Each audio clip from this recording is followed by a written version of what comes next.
সালাতে দোয়া কবুল হয়। সালাতে দোয়া কবুলের তিন জায়গা। একটা হচ্ছে তাকবীরে তাহরিমার পরে আমরা সানা পড়ি না, আমরা তো একটা পড়ি, আল্লাহর হাবিব সুন্নাহ এবং নফল নামাজে আরো পড়তেন সানা, ওই দোয়া কবুল হয়। দুই নম্বর জায়গা সালাতে সেজদায় পড়ে দোয়া করলে কবুল হয়। আকরাবু মা ইয়াকুনুল আবদু মির রাব্বিহি ওয়া হুয়া সাজিদ ফাকসিরু ফীহি দুআ। বান্দা যখন সেজদায় লুটিয়ে পড়ে বান্দা আল্লাহর সবচেয়ে কাছে চলে যায়। তা কিন্তু বিশ্বনবী বলে সেজদাটা তোমার রবের কুদরতি পায়ের উপরে পড়েছে। সেজদায় পড়ে দোয়া করেন।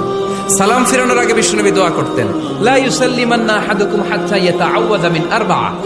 আল্লাহর হাবিব বললেন, চার জিনিস থেকে পানাহ না আছে আমার কোন উম্মত যেন সালাম না ফিরায়। তারা যেন পড়ে, আল্লাহুম্মা ইন্নী আউযু বিকা মিন আযাবিল কবর, আউযু বিকা মিন আযাবি জাহান্নাম, আউযু বিকা মিন ফিতনাতিল মাহইয়া ওয়াল মামাত, আউযু বিকা মিন ফিতনাতিল মাসিহিদ দাজ্জাল। আল্লাহ কবরের আযাব থেকে বাঁচাও, আল্লাহ জাহান্নামের আগুন থেকে বাঁচাও, আল্লাহ জীবন